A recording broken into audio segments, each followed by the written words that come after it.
What's up mga kapayo? Dito na naman tayo sa isang episode ng Payong Podcast. Pag-uusapan natin ngayon ang mga mainit-init. Joke lang, iba naman tayo ngayon. Pero bago ang lahat, ako na muna si Caps. Ako na pa rin, si Pat. Hindi yan magbabago. Siyempre huwag naman sana magbago. Nakakatakot naman yung intro mo doon. Parang may balak magpalit balang araw That's not me, that's Patricia. Yeah. Anyway. The following video content may contain sensitive material that could be potentially distressing or triggering for some viewers. Viewer discretion is advised. If you are vulnerable to certain themes or experiences, please consider refraining from watching or have a support system available.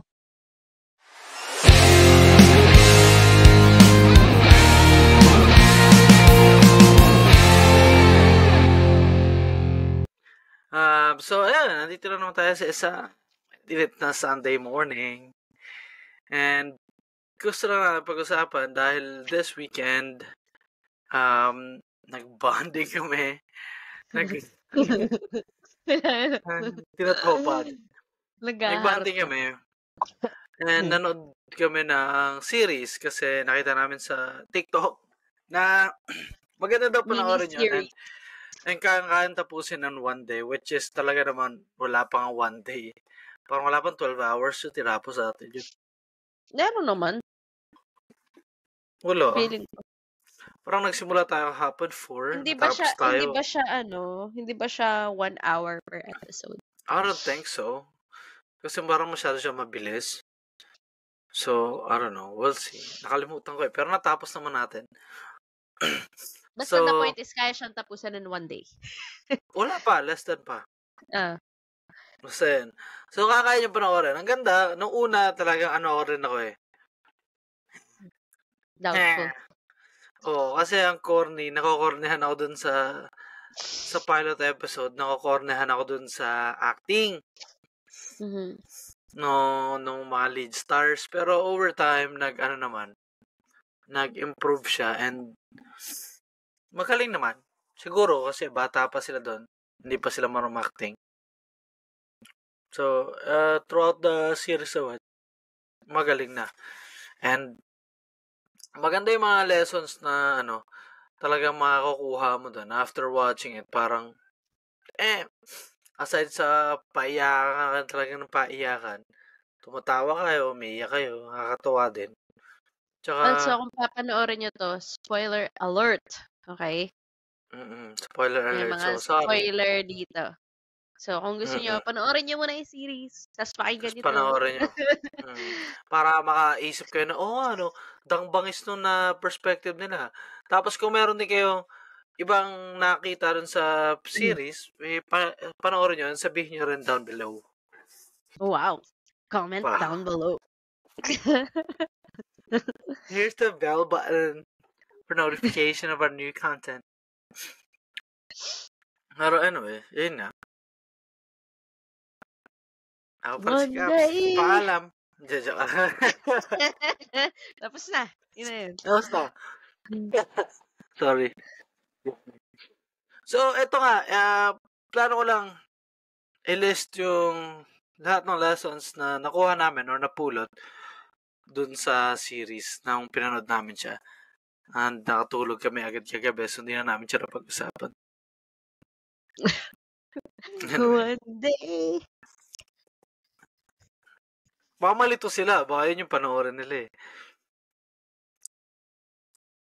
Alin? One day. I mean, one day naman yun. So, yeah. Anyway, yung one day na series, hindi yung movie. Cool. Pero, same lang naman siya Yung movie is yung original concept. Ginawan lang nila ng mini-series. Pero magkaiba yung bida. Yun din yung, magkaiba yung actors and actresses. Pero, same yung bida. Doon yung characters, same. Yun. So, sila pa rin yun. Yun pa rin yung kwento nung movie nila Anne Hathaway. Iba lang yung characters, leading characters this time. Si Dexter Mayhew. Tsaka si Emma Molly. Sorry, mali. Same characters, ibang actors. Sure ka ba? Same yung name nila doon? Okay. Same yung... Bakit? Based sa novel pinahaba lang nila yung movie nung 2011. Which hindi pa natin napanood, so hindi natin alam. Pero ang dami nagsasabi na mga nakapanood, mas better yung miniseries. I mean, for me personally, talagang I would like the series more kasi series gives you depth. Tsaka yung more details. Yung Talagang, kita mo kasi mas mahaba nga siya eh. Eh yung movie parang 1.5 hour, 2 hours, 3 hours max. Yun na yun eh. Eh yung parang alam mo yun, so parang kakat-kat talaga nila. Hindi ko maisip eh. Ikakat-kat talaga nila na parang the best they could to summarize the book. Parang their perspective on how the book is, parang ganun. So, talagang it's nice na may series. Kasi kung makapiliin ako, movie or series, gusto ko yung movie muna, then may series after. Parang, yun yung simula, tapos bilang, ganito yung mga backstory nila. Kung ako lang papapiliin, in my perfect world, gusto ko ganun. Gusto ko lagi, may movie muna, then may series or series, then may movie after. Para dun sa ending. Tsaka dapat kakasuhan na yung mga ganun, mga hindi nagtatapos ng mga series. Dapat kinakasuhan na yun eh. Kasi ang sama-sama sa loob nun eh, pagka may pinapanood ka, hindi natapos. Pero anyway, ang layo na naman ang sinasabi ko. Balik tayo sa One Day na series. So, eto na, list ng mga lessons na nakuha namin. Number 1! One Day. Spoiler alert. Go for it. Wait lang, naggawa ko ng notes eh. Ang pangit itong sulat ko dun. So, go for it. Risk it all. Life is short. Health and wealth isn't forever. What will you say to that? Ano?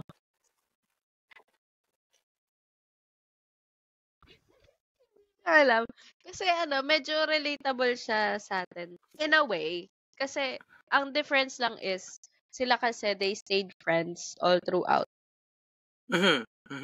Tayo kasi hindi naman. Hindi mo ako pinakausap eh. I mean, I don't talk to anyone. Kinatok ko naman lahat. So, ayun. So, ano yun eh, parang sayang, wasted time siya. Diba? Kasi instead na, kayo na from the start, and wherein alam nyo naman na gusto nyo isa't isa. Diba? Hindi pa sila natuloy.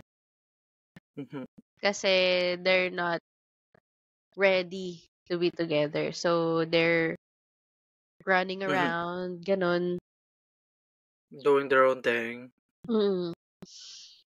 So, instead na sila na nung mga panahon na yun, iba pa yung kasama nila parehas. Tapos, ang ending, sila rin pala yung magkakatuluyan. Tapos, man. yun. Ayan. Kasi nga, life is short. So, instead of wasting it with, other people na you don't want naman. Or, yun. Tsaka yung doon, isa rin doon sa Life is Short doon sa movie, is yung mama niya. Ang lakas ng mama niya, alam mo, mayaman sila, pero kahit anong yaman mo wala talaga magagawa pagka may sakit ka na eh. Lalo na yung terminal. Terminal illness, wala na. Unti-untiin ka na lang nung kahit anong daming pera mo pang paggamot. Ang pa-chemotherapy, wala. Unti-untiin ka lang. Mamamatay ka rin eventually. Yung cancer-free ka maybe, pag maaga na-detect. Pero usually, hindi. So, noong nakita doon na,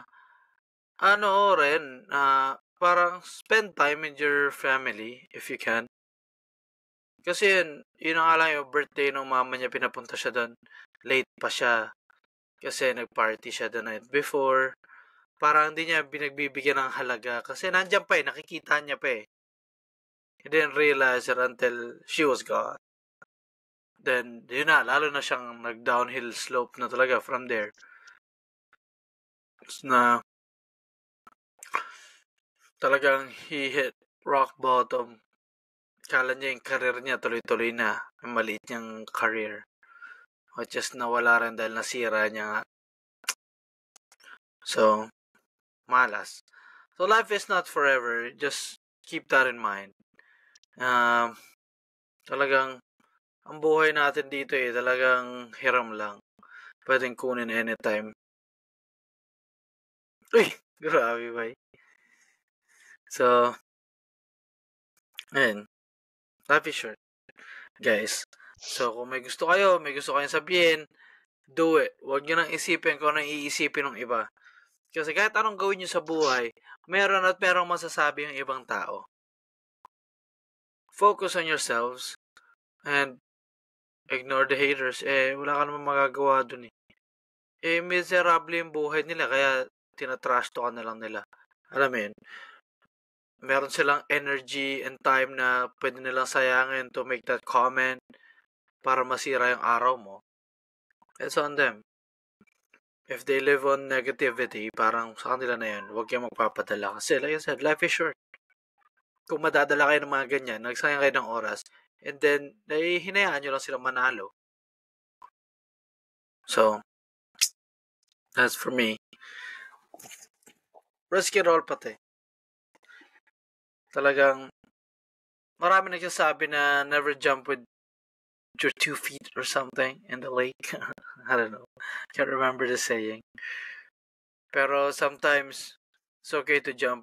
Just make sure that someone is there to help you get back on the boat or something like that. Gets mo ba?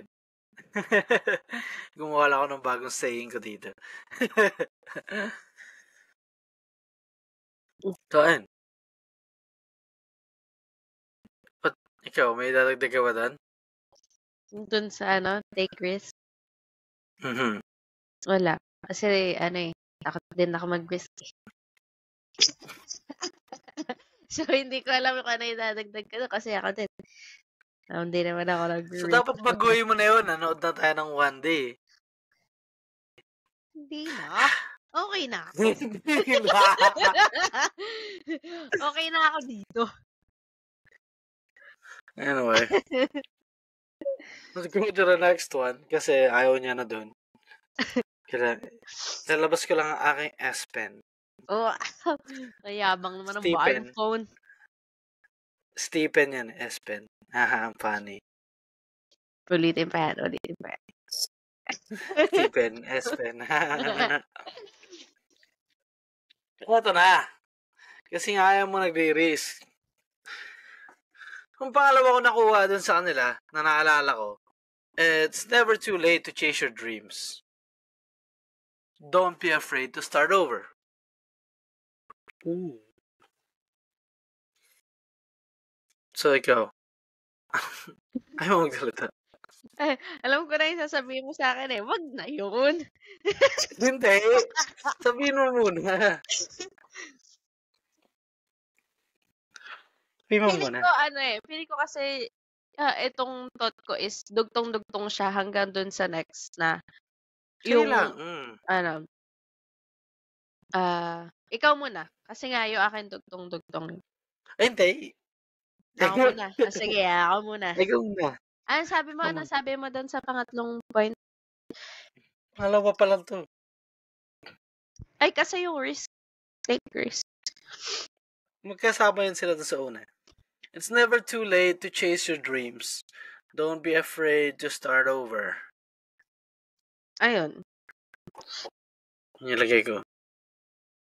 Alam ko kasi ganito yung sasabihin sa akin ni Pippen. Sige. Sige. Unahan ko na siya. Sige. Dahil nga, nag-drop out ako ng college. Mag-aaral ulit ako mag-dentistry, tapos magde-dentista ako. Pero ayoko nang gawin yung risk na yun.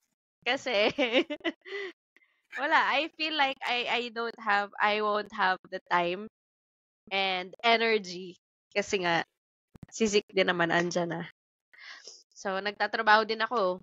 Lang naman din ako magtrabaho. So, yun. Tapos, dugtong yan Yung kasunod na point na gagawin mo is, wag mag-settle dun sa career na, hindi ka masaya, kahit na nagpa-pay ng bill. Pero paano yun? kapag, alam mo yun, pag, okay, sige, hindi ako mag-settle doon, kailangan ko ulit bumalik ng school kasi yung gusto ko is kailangan ko po na mag-aral. Sinong magpe-pay ng bills kung hindi ako magtatrabaho? Diba? So, it still depends kung, yun lang naman yung akin. Kung meron kang, alam mo yun, kung mayaman kayo, may support sa'yo, kasi go for it. Pero not everyone has that privilege. It's not everyone's that privileged para di muna ako magtatrabaho, mag-aaral muna ako ulit kasi ito talaga yung gusto ko. So, ayun, sige ikaw, sabihin mo yung sa'yo. Kasi alam ko yun yung Ito, I get what you mean. Not everyone has the privilege to go to school. May magpapaaral sa kanila, na may magte-take care ng bills nila habang nasa school sila. I know that. Pero you can work while you go to school. Not for everyone. It's not easy. Pero kung gusto, may paraan. Lagi nilang sinasabi. Tapos, lalo dito. Which is yun naman, kaya sinasabi mo na, inunahan mo na ako agad. It's never too late to chase your dreams. Like I said, before pa, it's never too late, Rick. Wala namang edad dito yung, lalo dito sa Pilipinas pa lang naman uso yung, tanda mo na, hindi ka na pwede dito. Dito, wala namang age discrimination dito. Kahit anong edad, basta kaya mo yung trabaho na pinapagawa sa'yo, go. Ganun lang naman dito. And most likely, dito naman tayo titira together. Siguro yun, kung nandyan na, probably, mababago pa isip ko. Pero kasi nga for now, alam mo yun, parang, wala pa naman ako dyan eh. Yung state dito sa Pilipinas, paano? Yun na nga, ito pa, hindi pa tapos. Dito, talagang highly encouraged. Tsaka yung school yung nag-a-adjust sa mga students, depende kung may work sila. They work around it na mag-online class ka ba, laboratories ka lang papasok. So, they work around it talagang para gumana sa mga estudyante. And unang-una, merong student loans. Hindi siya cheap, pero in the long run, it would be worth it. So, yun na mag-pay ng bills mo habang nag-i-school ka. Diba? Oo nga. Yun nga yung sinasabi ko. Kung nandyan siguro. Kasi nga, that kind of opportunity, wala naman yun dito sa Pilipinas. Kaya nga, sabi ko naman dito eh. Yung kung nandyan, titingnan natin. Ano mangyayari? Gagawin, hindi titignan. Titignan natin. Kasi syempre, may adjustment pa eh. May adjustment phase pa yun. For me, for Zeke. Tapos doon pa lang natin babalansehan kung kaya ba or blah, blah, blah. Marami kaya yun. Kasi, tamo, nagdadahilan ka na agad. Viven. Nagdadahilan ka na agad. So, kaya yun. Alam kong mahirap. Pero dalawa naman tayo. It takes two to tango. Tapos si Zeke, ano naman dito, wala namang problema yung tuition fee dito or whatever. Bless you. Na-mute ko ba on time? Na-mute mo. Pero nakita ko lang. Nakakaya naman. Sorry. Nakakaya naman yan. Hindi ko napigilan. Bigla akong na-hot sing. So, ayun. Sinabi ko lang na doable talaga. Kasi ako, like I told you, may mga inaasikaso lang ako na binabayaran dahil nga tumulong ako sa aking pamilya. So, after naman nun, I will take care of myself again. I'm gonna start over. I'm gonna pursue the career that I always wanted. So, tumatanda na tayo. Matanda na tayo.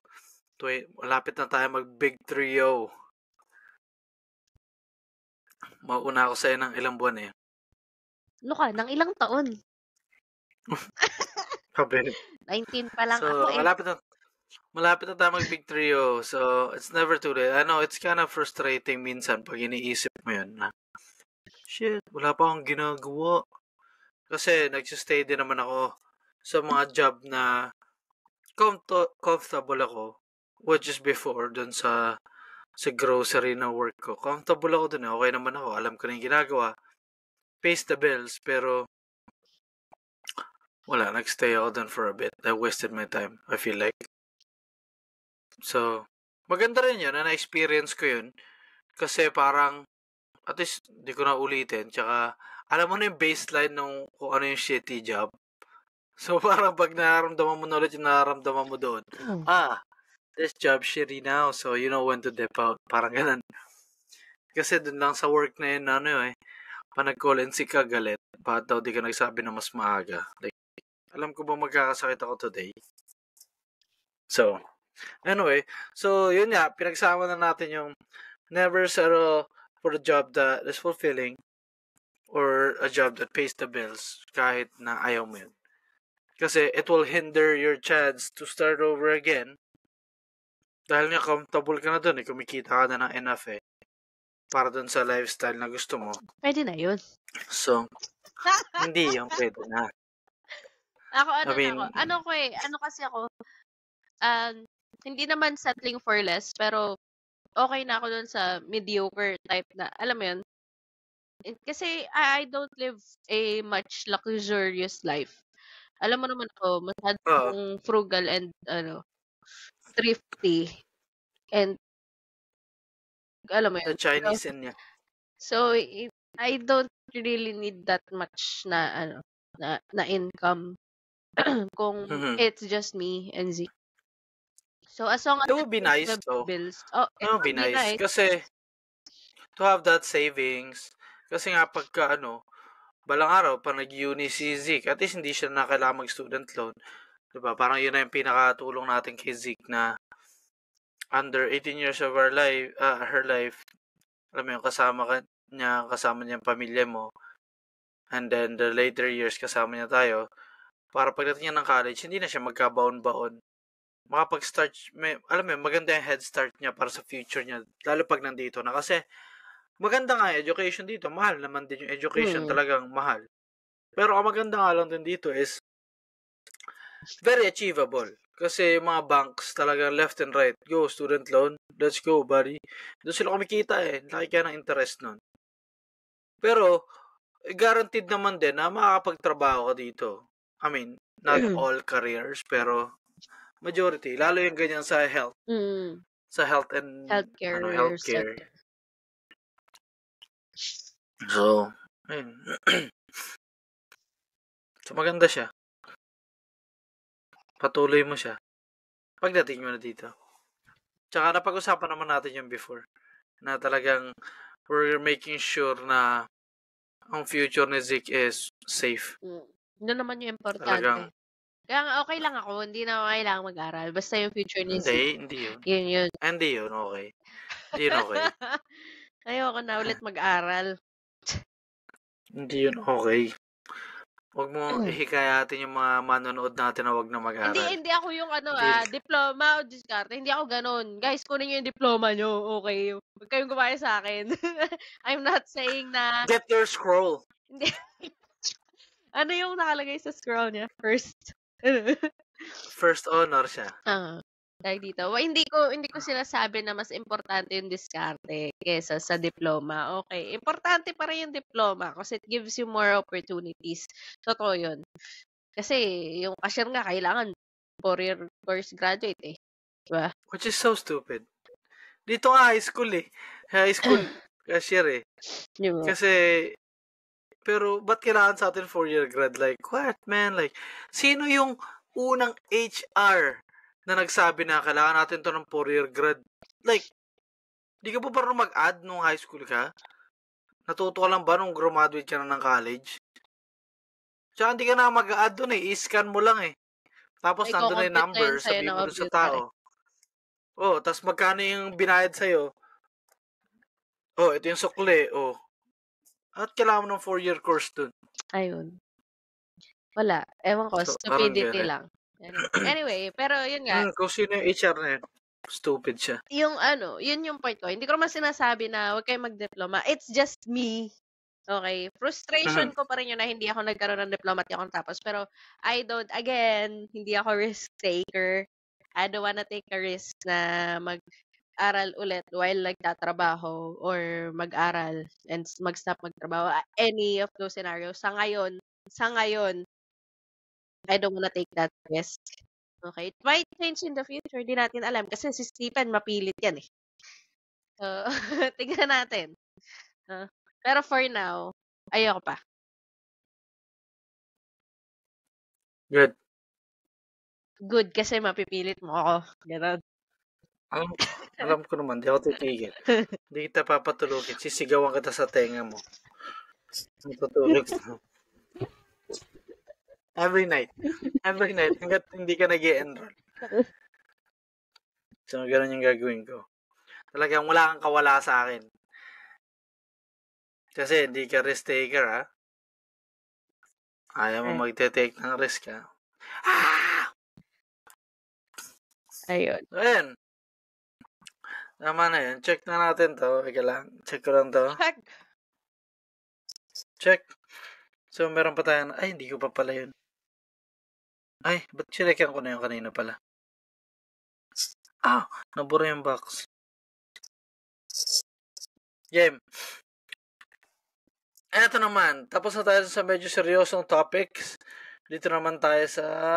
Ay, hindi. Dito muna tayo. Kasi medyo connected to sa career. Have a life plan. Have a life plan. Kasi merong part doon na nag-usap sila na nung first night pala nila yun together. What's your plan? 4 years. Alam mo yun, have a life plan. It might not be like solid, like engraved in stone. Pero at least lang meron kang parang guide. Alam mo yun, may guide na kung saan ba ako pupunta. Saan ba ako pupunta? Ano ba ang mga steps na mas maganda para maabot ko yun? Yung goal na yun. I'm very bad at this kasi freelancer ako eh. Pag tinatanong ako ng mga kakilala ko, anong plano mo? Ang plano mo? I don't know. Wherever the wind takes me in 5 years, I'll be there. Ano eh. Ay, ayun. Sige. Ikaw. I mean, alam ko na ganun ka eh. Long-term plan, short-term plan, yung plano natin sa susunod na weekend, yung plano natin bukas. Bahala na. Tingnan natin. Bahala. Laging ganun yung sagot ni Pipe. So, that's not new to me. Nababad trip na nga ako minsan eh. Kasi ako, gusto ko yung... Minsan lang? Yung... Gusto ko kasi kapag kunwari may gagawin, nakaayos. Kasi sa akin, mental note lang lahat. So, tinatandaan ko lang yun. So, mental note lang siya lahat. So, nakakadagdag siya dun sa, alam mo yun, sa load na nandun sa utak mo. So, habang hindi siya nagagawa ng plano na set in stone, iniisip ko yun. Ano ba mangyayari sa ganito? Kasi wala pa na pag-usapan ganito. Ganon eh. Diba? Kalma. Kasi nga, set in stone. Di ba, Joke lang. Kasi, parang sa akin, okay lang yun. It will, pag nandun na tayo, we'll figure it out. Tingnan mo. Tapos, if everything goes wrong, kasi walang plano. Di ba? Kailan ba ako pumalya? Puta, gina. Sige. Kailan niya? Sabi mo. Bakit? Kailan ba pumalya yung mga plano ko? Sige. Na on the spot. Sige. Sige, tingnan natin. I know, pero it's bad. Pero it's bad. Ito, magkakaalaban tayo pag nandyan na ako sa Pinas. Tingnan natin. Magkakaalaban yung mga... Ako bahala. So, ayun. So, ayun pala. So, ako, kasi wala so, anyway, have a life plan. Ayun. Ako, wala rin akong life plan ngayon. Sumuko na nga kasi ako. Yun na yung, yun na yung, for me, it sounds wrong, okay? Wrong siya. Okay? Hindi ko sinasabing gayahin or whatever. Sinashare ko lang. Dati, syempre, nung bata ako, pag tinatanong ako, gusto ko, same thing, gusto ko mag-dentista. Ever since first time ko mag-visit sa dentist, gusto ko na maging dentista. Yun na yung gusto ko. Hanggang sa, wala, tinamad ako mag-aral kasi may mga times sa parang, yun nga, ang easy sa akin masyado ng lessons. Tinamad ako pumasok or whatever. Tapos, ayun na, nag-drop out na ako ng college. Nagtrabaho na ako. Tapos, yun na, nag-settle na ako dun na, okay na ako, may kita naman ako pera, babayaran ko naman yung bills ko, blah, blah, blah, blah, blah, okay na yan. Yun na lang yung goal ko. Yung goal ko na lang ngayon is, mabayaran yung bills ko, mabuhay, at meron ako income. So, hindi ko na, yung pinaka-life goal ko before, yung plan ko before, sinukuha ko na yun. Ngayon, ang gusto ko na lang, I'm just surviving every day, yun na lang. Yun na lang yung goal ko ngayon.